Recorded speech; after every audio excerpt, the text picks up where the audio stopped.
And then the minute I met you, the connection was just about being Italian. And then I made 1,000 Years Now into a kid's book. This is actually very funny. Everybody that loved Twilight, they're my age basically. They all got married. They all used 1,000 Years as their wedding song. They are all having kids.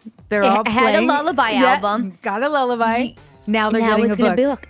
You've Chazz Palminteri to Bronx Tale, 1,000 years. Dude. He had a one-man show, Oh my God. turn movie, turn Broadway show, turn now the film of the one. I'm like, 1,000 years is a Bronx Tale in this light. Dang, And you're to so me, right. That's no other Wow. artist like you, Rocky. You. It's like Chazz Yeah. Palminteri, Sylvester Stallone, Yeah. Christina Perri, like all Italians. Wow, by the way, that's the best company I've ever had ever.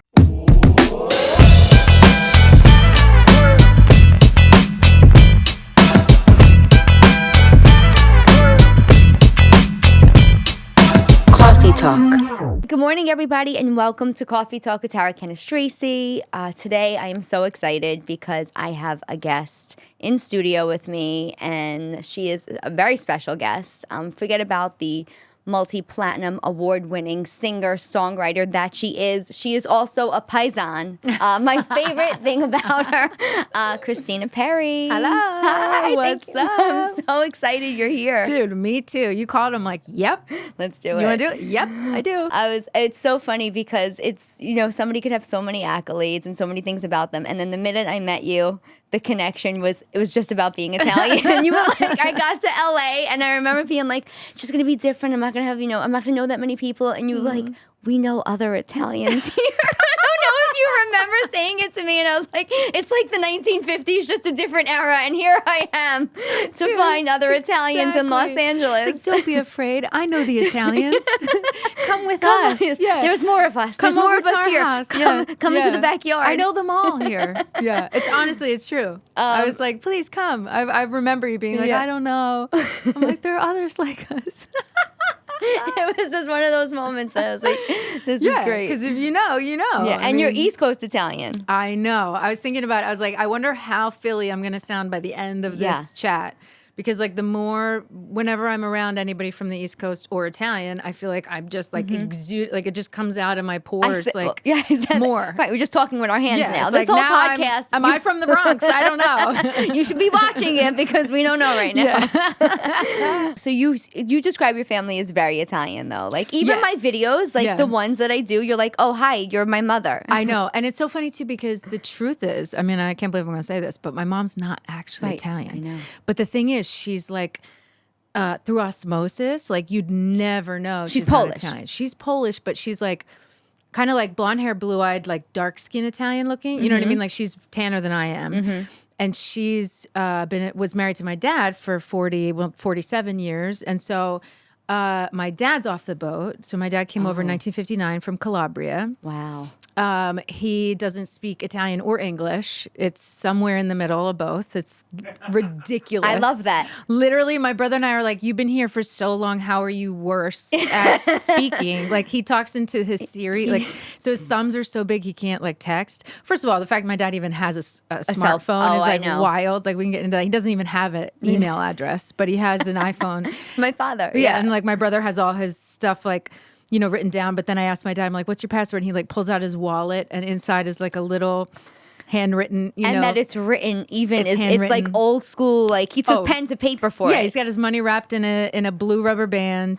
And from his asparagus or whatever, and his cash. I know, from the broccoli rob, we took the rubber band, and now it's a wallet. We don't need Gucci. We don't need Gucci, dude. Literally, that's it. And so he pulls out his piece of paper that has his password, and it's wrong. I'm like, this is not even right. And he got me to write one down. So it doesn't even help. But anyway, so his thing is, he texts us now. Like I should just pull it up and read some of his. None of them make sense. And we have to decipher like what he's saying. And he'll be like, he calls like my brother Nick. He'll be like, oh, hey, Nicole. Like, like I know he's speaking with his accent. And then Siri is writing phonetically what his accent sounds like. So if I just speak what he wrote the Siri, whatever Siri wrote down, if I just say it like a hymn with an accent, like a this, then I can understand like what the words are, because they're all wrong. Like, they're absolutely not at all what he's saying. And then like half of my family group chat is us just laughing at what he says, and then him laughing, and then he gets angry and he goes, you know, oh, you know, and it's just like him cursing in Italian, which doesn't come out right. And then it's more of us laughing. Because that's even more dialect. That's even Southern. That's like not even traditional Italian. Is ridiculous. It's its own language. I was there when I was 19, and I was like instead of va bene, they say va b. And I'm just like, how am I supposed to learn this language? Essentially, that's how he's speaking English. Yeah, he cuts everything in half. He cuts everything in half. We realized one time he says, he goes, oh, matter of fact, and one day I realized, I'm like, are you saying matter of factly? And he's like, yeah, matter of fact, So like that's my dad's language. You speak so his my language. mom is through being married to that guy, she just seems so Italian. So when you post your videos, and I'm just like, that is my childhood. That is my mom. Plus, it's East Coast, which is its own thing. It's we're our own swag. Doesn't matter. Yeah, it's like it's the just the tone of your voice when you do these videos. But like, you can't explain that to people that didn't grow up that way. Like it's kind of like Sebastian Maniscalco, like Chicago. It doesn't even matter that it's Chicago. Right. But his dad killing the animals in his backyard with antifreeze. Of course he did.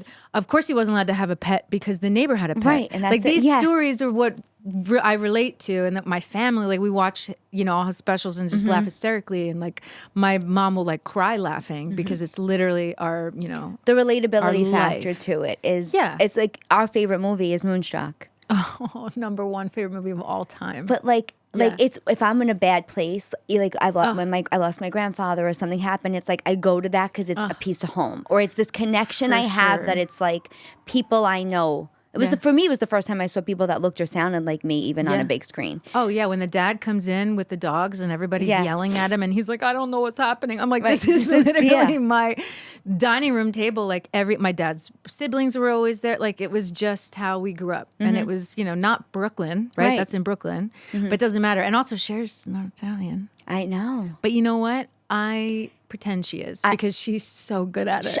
She gets a pass, right? That she movie, gets a pass I'm for like, that movie. she is. Now Didn't she win the Academy Award for that? She did. Then she's Italian. She's Italian. You know, like It's what other honorary award? Yeah, that is an honorary Italian if I ever saw one. Right. But it is funny because it's so heartbreaking when like you think someone's Italian and they're not. Or it happens. It does happen at times. Like it's a pleasant surprise when someone is. Which was when I came to you, because regardless, Perri's an Italian name, but like you have like hair and like could I not be? Yeah, you There's lived in Los Angeles for a while, and then you were like, "Come on, no, don't you worry about it. Don't girl. you worry, we got you. I got dark roots and a full mustache. I have hair all over these arms. You just can't see them right now. Hey Tara, are you Sicilian? Are you Calabrese? I'm half Sicilian, which is like. Yeah, I'm Calabrian. Very close to Calabria. Your family's from Calabria? Nice. Yeah. Cool. We might Calabrese. We might be relatives. Yeah. Could be. I mean, we could be. You know. Does your family speak the dialect like ours did? No. Yeah. Who came over? Your grandparents? Or you second or third? Third. Okay. Because my great grandparents. Well, some of the brothers and sisters of my grandparents, you know, they were half and half. Yeah. Cool. But growing up, it was really weird because it was all ethnic. Where'd you grow up? Upstate New York. Oh, okay. But then we moved to Ohio. Oh. Like I never really Dude, there's a thought lot of us Italians in Ohio. Yeah, but not in his northern, area. Not Columbus. And it was weird because it was like I'm like, I know there's Italians there. I know where the Italians are. I know, but guys, we have a new we were the only president Italians of the club. other than this other family. And it was so funny when we moved to Ohio, they thought we were Latin. Oh. We had such an ethnic childhood. Yeah. Until we moved to Ohio. And then it was like, holy shit, I met people that their family came over in the Mayflower. Like that's how old Columbus people are. Well, to be fair too, like I don't know what it was like for you. Like now we romanticize and you know, it's nostalgic, all these things about like growing up. But like I feel like my dad like wanted to be American so bad. Like that's 100%. That's the story more like I love it now because everything Italian reminds me of him. And then, like, I got so into The Godfather when I was, like, maybe 12. I started watching all the mob movies. And that's when I was like, we have family in Italy, and you're holding out on me? Right. What? Like, why do I not go to Italy all the time? And he was like, well, first of all, my dad's like, I'm a barber. We can't. You can't afford it, you know. But, like Sebastian said. Yeah. My dad's a barber. My mom's a hairdresser. And my dad's still cutting hair. He's 81. And God bless him. He's going to die in that, barbershop. He'll never stop. And he'll also never stop driving. That's a whole other thing. Oh, yeah. Can't even talk about that. But anyway, I'm like, what the heck? We don't go to Italy. But like, there's a whole community of American Italians that came to America and were like treated so badly that they just wanted to be American. Yep. So like, even though my dad was incredibly Italian looking and had like the nicest outfits, and like I always love when my aunts tell me stories about his shoes, and he would like press his shirts. He was very much into fashion. He always had cool cars, like, that it was like the Italian thing, but he was like trying so hard to be American. So when we came around, he was like, no, I'm not going to speak Italian to you guys. Yeah, that's why at least, and that's like, I feel like most people my generation or my age, like they didn't have, like their first generation parent was like specifically not teaching them that language. 100%. They had to like want it. So like for me, I wanted it. Whereas like the opposite, Greeks actually send their kids to Greek school when they get here. I know. And it's such a thing. I just had a conversation with my friend like that when we came right after the Irish, which was like, there was so much prejudice against Italians that it was like forced on us, which is like why when I do the Italian words and phrases or things, people get so critical of it. You're butchering a language. I'm like, I'm just taking whatever they could, like your father's words, the way he's cutting them off is kind of what we do now when we cut off the vowels or we make C's, G's, like they Americanize things so that it sounded more American. And to me, I love that language because it's nostalgic to me. 100%. And then other Italians are like, oh, it's butchering. It's not real Italian. It's not this. Like no. But it's our childhood. This is me. This is like I wasn't doing it to be funny, and it became so popular. But I did it because I had a moment of weakness where I said, like it reminds you of your dad. One day, this language is expiring. This generation is not evolving with the next. Phrases. Do you use any of the words and like any things that with your kids now? Oh my gosh. Well, I call everything. Well, Carmela, I should say. The best is when she says something, and I realize I must say that often. Like the other day, we're literally sitting on the side of a street, like at a restaurant, sitting outside, and some like guy drives by with like a really loud like car with a muffler, and he's like revving whatever, and she goes, "Oh, stunad." I mean, and I was so proud of her because I was like, one, exactly. She's like my best friend. I'm like, right.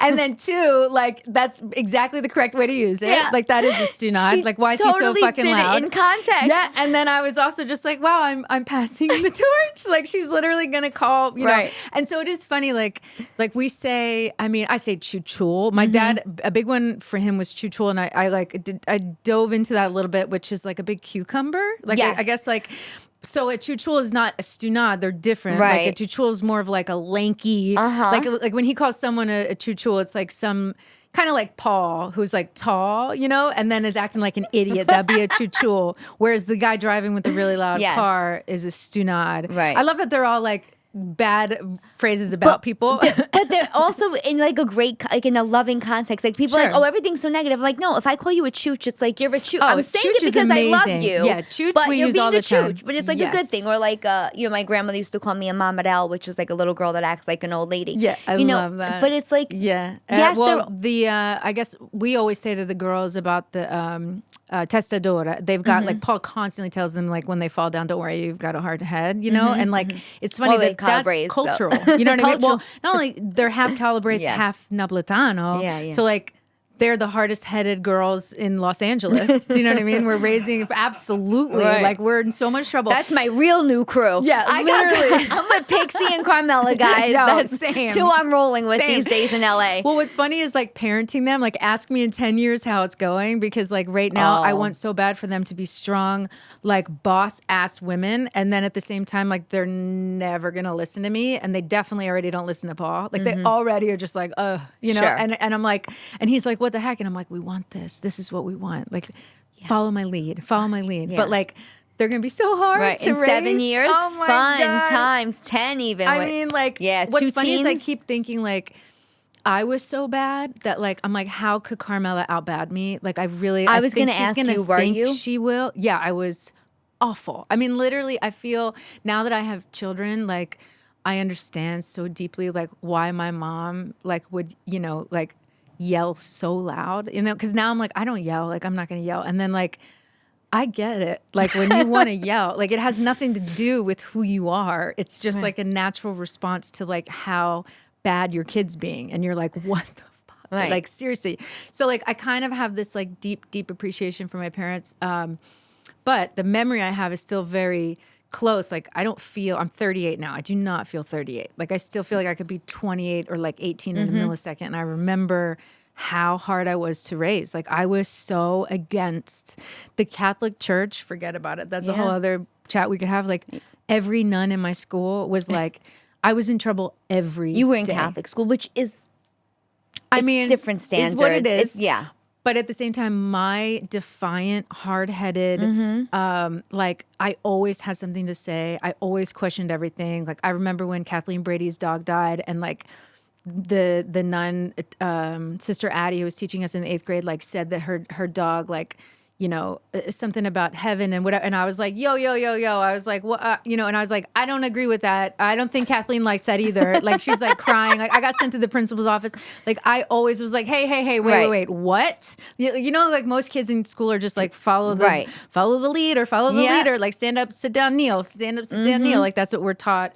But like my personality was so not that. And this isn't even anything to do with my parents. Like this is just who I am. Right. And I was just like, I don't agree with that. But like, why? Or like, and they were just like, Christina, you know what I mean? Like, please Can't you just? That was me my whole life. Can't you just? So now I have kids who are like, whoa. And I'm just like, oh my God. Okay.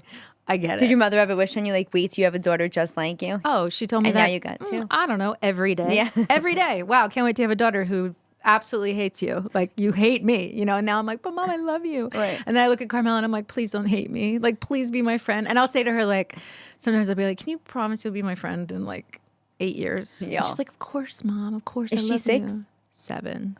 I only have a couple more years left. I mean, and then to be fair, like there should be a moment where she's not my best friend, where like I'm actually teaching her like life skills that she's not going to like.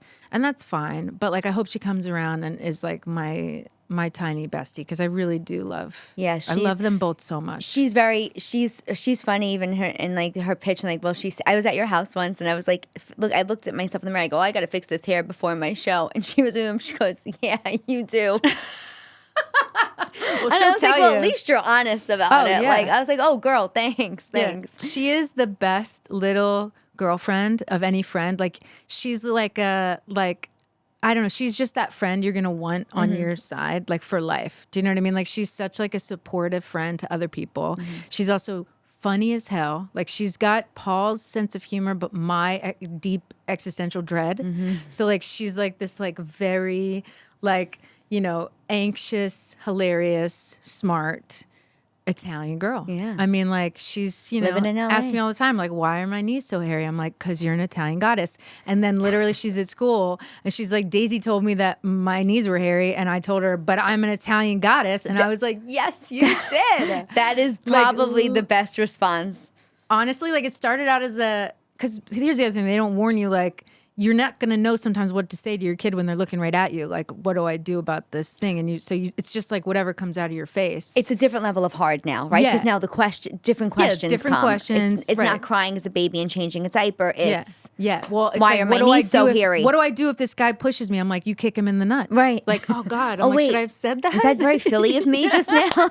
Wait. Yeah. And then Carmen's like, I get to do that. I'm like, well, only if it's like, she's like, can I do that to Daddy? I'm like, no. Right. I mean, like if someone touches you and you don't want them to. She's like, oh, okay. Like I'm trying to get in there. She's like, I can't wait to kick someone in the nuts. Right. I'm like, touch me. Yeah. I'm like, no, push me. You definitely don't want what that implies. But okay.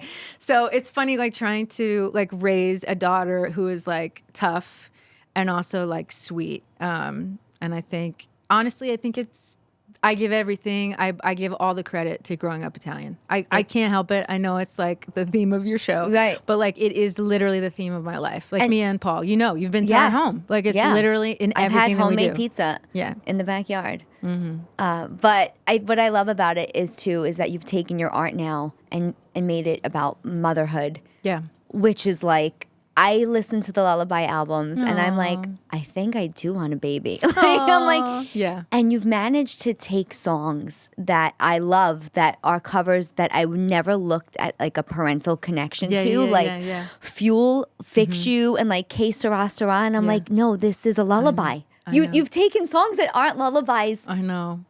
How?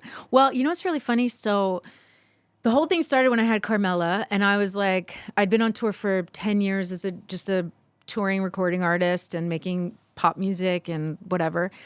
And I did that and I loved it. But there was a moment where I was like, I just want a family. I just want a family. Like I had baby fever, like hard. Like Paul will tell you like on our first date that I was like, so do you want kids like tomorrow? Like I didn't say that, but he implies I somehow implied that. And he's not totally wrong. Like I was so ready. I was 29. I was like, let's go. I want a big Italian family. Like that's my goal, you know? And funny enough, it was also his goal. So like we like connected on that immediately. And I got pregnant with Carmela a year after we were dating. So it was all meant to be. But I remember thinking to myself, like, okay, now I'm a mom, and it rocked my world. I absolutely loved it. I was obsessed with it, but at the same time, I was so different, but I, like, liked my new different. Like, I liked who I was, but I was no longer, like, Olivia Rodrigo. Like, I'm not the girl in the combat boots, in the sparkly tights, dating, you know, shitty guys. Like, I love that you're talking about this because it's like the evolving of an artist, which is what I feel when I think about having a child. So this is like okay. Well, this is what I'm pro evolving. Yes. So like most people, most record labels, most companies, like they're like, don't change because this is what sells.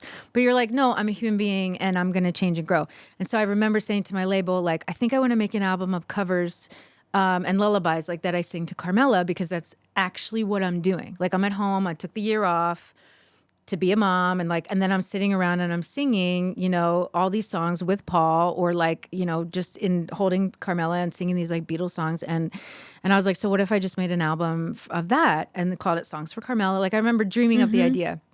My label was like, okay, but like, it's not going to count towards your record deal because it's not like traditional Christina Perri music. I was like, whatever, I want to make it. Like, thanks. Right. And I did You Are My Sunshine, which is now my second most streamed song of all time. Thank you. I mean, Thank you. I know. Yeah. Was that the one in crazy. the Nike? Yeah.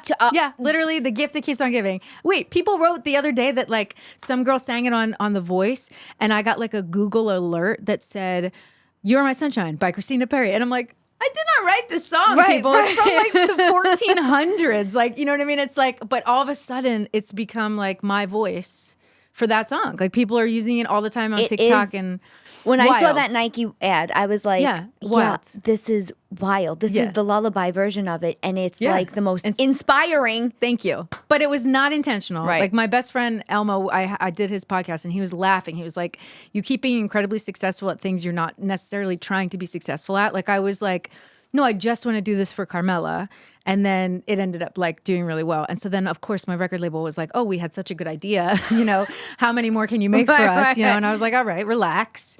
And then so I was like, well, I'll make one for every kid that I have. So then I had Rosie and you know, she passed away, but I still made her lullaby record to honor her. And it was like, that one was like, I have to make it. So as soon as Pixie came. You put Smile on that one, right? I put Smile. Yeah. You know, what's the one with, oh God, the Beatles. No, what? Oh my God, I can't think of it. The Sunshine. Oh my God, why can't I think of it? Beatles. Here Comes the Sun. Here Comes the Sun. Yes. I did all these like really beautiful, and what's even more like, you know, emotional is that I had written her track list before she passed away. Like I already had songs for Rosie. Like I always have a list on my phone of like right now I may or may not have a working list in case we ever have another kid, even though I absolutely do not want to. But in case we do, I have it. Yeah, one more Italian for me in LA. Maybe. But just in case, I have like a working list. So I had a track list for Rosie's album because I knew that I would make lullabies for all my kids. And then when she passed away, it made those songs take on a whole new meaning. So like, Here Comes the Sun is so much more emo when you look at it like in a grief way. So was Smile. Yeah, like Smile is so, I mean, they went like, and Goodnight My Angel from Billy Joel. I mean like. No. All of it. I know. I know. Songs for Rosie is hard to listen to, but maybe my favorite because it's like hard to listen to knowing the story for me, but just also listening. it's good music for people who are grieving. Like that's the other thing. It's like making space for people who grieve. So then when Pixie came around, who calls herself my double rainbow baby, she knows she's, my little miracle. And so she came around and I had songs for Pixie. And then that has a whole like playful vibe to it. Like they all have their own vibe. Mm-hmm. But the truth is, to answer your question, like I just wanted to do these for me and for them. Mm-hmm. And then it just kind of was woven into like what my career looks like now, because I am a mom. I did go through infertility. I did go through grief. I did go through then hope and have another baby. And like all these wonderful, beautiful things that I went through, like are all kind of like, lined up with the music and the things that I'm releasing, because like, that's just who I am. It's like who I've always been. I was dating shitty guys and I wrote about it. Mm-hmm. I got married, I had kids, and I'm writing about it. And I have, these children, and then I made 1,000 Years Now into a kid's book. And like, because everybody, this is actually very funny. Everybody that loved Twilight, they're my age, basically. They all got married. They all used 1,000 Years as their wedding song. They are all having kids. They're all playing. Had a lullaby album. Got a lullaby. Now they're getting a book. Be a book. You've Chazz Palminteri to Bronx Tale, 1,000 Years. Dude. He had a one-man show, oh my God. Turn movie, turn Broadway show, turn now the film of one. I'm like, 1,000 Years is a Bronx Tale. In this like, dang, and you're to me, so right. That's no other artist like you, Rocky. You. It's like Chazz Palminteri, Sylvester Stallone, Christina Perri, like all Italians. By the way, that's the best company I've ever had ever. The best sentence my name is in. But that's what I thought about it, because I thought about 1,000 Years and how it connected really to our generation. Even though what I love about it is the generation younger than us and older than us still loves and can love and appreciate the song, but that was the generation that are now had kids that was the first lullaby, even though it was it was on the Carmela album. Mm-hmm. So that was on the Carmela album, and now that's how I got my label to make it. I was like, I'll make a lullaby version of 1,000 Years so you can market it, and they were like, okay, like they didn't even want to make it if I wasn't going to do that. Well, now it's a great idea that they had. Great idea. yes, I'm so glad. And you turned it into a book. Yeah. It's so cute. It comes out April 1st. April 1st. It's up for pre-order right now. It's so cute because it's the illustrator. Her name is Joy Ruiz. She was a fan of my music before she got this job. So I picked her based on her illustration. I didn't know who she was.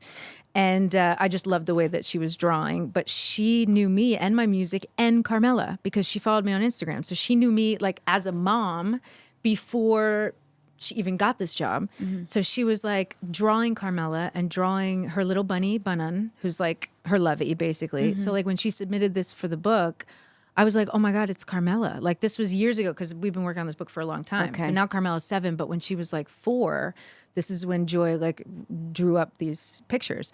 So what's funny now is Pixie thinks they're her because she looks like Pixie. Well, yes, because but that's because Carmen and Pixie look the same. When you released the book, you're like, look at Pixie on the cover. Yeah. And she's like, it's Pixie Rose, it's Pixie Rose. I'm like, sort of, but it's like Carmela. And so it can be both of them. Right. And, but what's funny is like, it looks like my girls and it's just the most like natural thing I could. I mean, it's a love letter from a mom to their kid or a parent, but it's in the book. It's like a millennial mom. She's got tattoos. She's not super skinny. She's wearing jeans and a t-shirt. Like this was me and Carmela. And then it's like her growing up and like going to school. And it's like those special first couple years of like, trying to explain to your little child how much you love them, and it's so cute. I am so even if you don't know the song, I feel like gift. It's a cute book. No, it's a great book. Listen, it's to me on the level that I saw it. I pre-ordered mine on Amazon. Thank you. To me, the level that it is almost like that "I love you so much" book. How much do I love you? It has that context where if you don't know the song, even if you don't know Christina Perri, sure, this is going to be this is a book you're going to put on your list when somebody has a baby. I have like the ABCs of Biggie, and now I'm gonna have 1,000 Years by Christina Perri, and my kid is gonna be perfect one day. It's gonna be set up for its library if I ever unfreeze those eggs. But sure. I just when you're 60, right? I sent my husband a Father's Day card, and I'm like, it's freezing in here. Hurry! Oh my God, stop! That's so good. I just you're gonna be such a good mom. Oh, you got it. You got to pass this shit down. That's exactly what we're talking about. It's the words. It is like and when I was so inspiring sitting here with you because I think the ultimate success to me of an artist is when you've actually been able to marry both of your worlds and be super successful and affect people in the way that you do. And it's like, and you evolved. You didn't have to stay in the pigeonhole. You did, you know.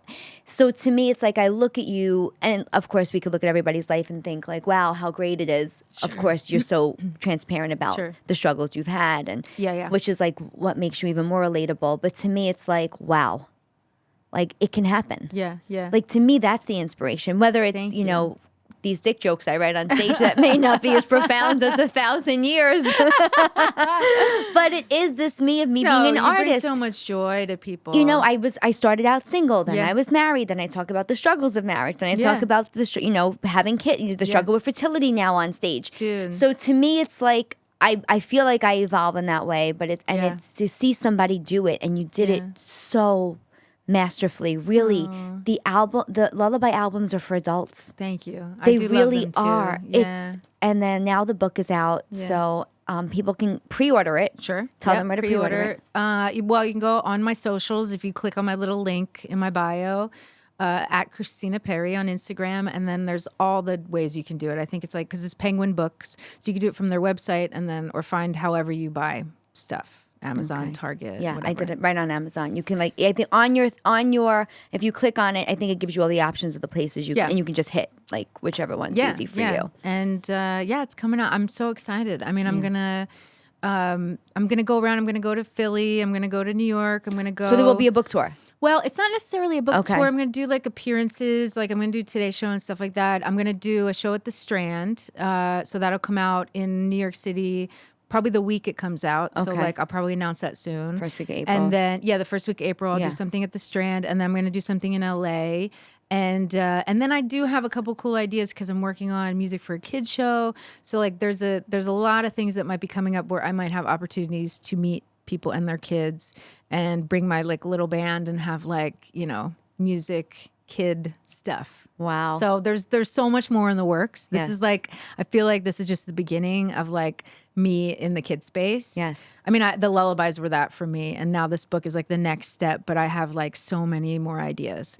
So, because the truth is like, I love being a mom and it's my favorite vibe. Like bringing this motherly vibe to music is just the truth. It's the truth. It's where I'm at. And also being Italian, getting to talk about being Italian and a mom. It's like my two favorite things. Right. So, and it's so clear like on your soul, which is what I love about it. Thank you. Really, it's an inspiration to other artists too. Thank you. I also feel like, you know, we don't talk enough about like, people always say like, how do you balance, or like these like age old questions of like, how do you make it work? And it's like, cool. Thanks for asking. I don't know. Right. I just figure it out. I do the best I can. I like hire people. I have a team. You know, my husband's really helpful. Hands on. And there's all these answers I can give you, but the truth is like, it's good to see people just doing it. Yeah. You know what I mean? Like, yes, like I'm honest about how I do it and like we have help and stuff, but the truth is like more women need to just do it. Like be all the seasons of your life. Like be them. Like be proud that you are in this and now you're in this and now you're in this and now you're in this, instead of just like hoping one day you can balance it.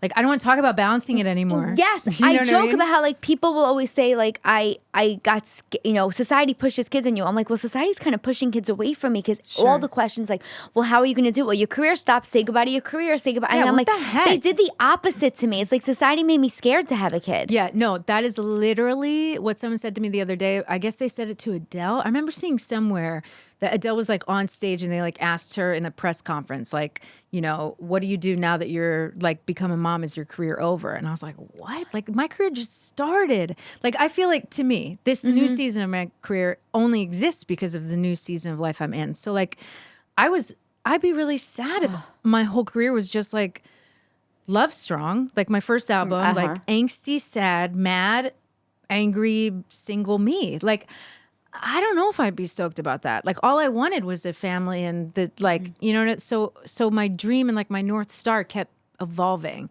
So like those dreams for me and like what I want next in my life and what I want to do and achieve, like it all keeps changing. So why wouldn't my path change? Why wouldn't my audience grow up? Why wouldn't, you know what I mean? It's weird to not change at all.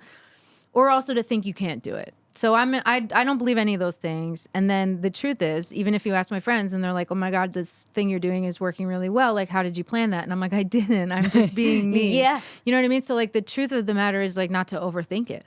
So if like people are scaring you, like fuck that. Just don't overthink it. Right. If you're, like ready to have a kid, have a kid. If you don't want to have a kid, that's fine too. But like, I don't listen to any of the noise. Yeah. Truthfully. And maybe that's because I'm so hard-headed I can't hear anything. It's my collar brace that 8th grade Catholic school girl. I'm like, shut up. Yeah, like, that has helped I'm from you. Philly. I don't like anybody. I'm just kidding. I love everyone. But like, like that's how I grew up. Like, I don't care what you think is maybe one of the best lessons I ever learned, because I don't believe it. I just don't believe it. I've got what's in front of me, what I want. I work for it. I work hard. That's the generation we were hustlers. Get up off the couch. I was, not a lazy kid. I had, oh my God, chores at the wazoo. The amount of stuff I do at my grandmother's house, picking blueberries, picking raspberries, like mowing the lawn. I love it. Like I've never been a lollygagger. It's like, so I'm never going to sit around and do nothing. So even if like nobody's listening, like I would have done those lullaby records. Like I'm not even going to lie. I would have put out all of them.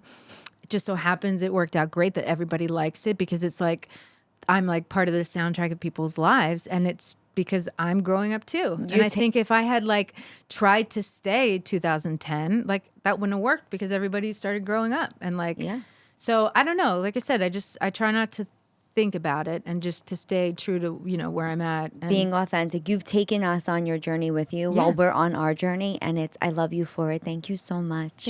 Thank you for coming into Cawfee Talk with me. Yay. And for letting me know that there are other Italians around for me here. Yes, I love you and your Italianness, and I'm glad we met, and thanks for having me. And the book April 1st comes out.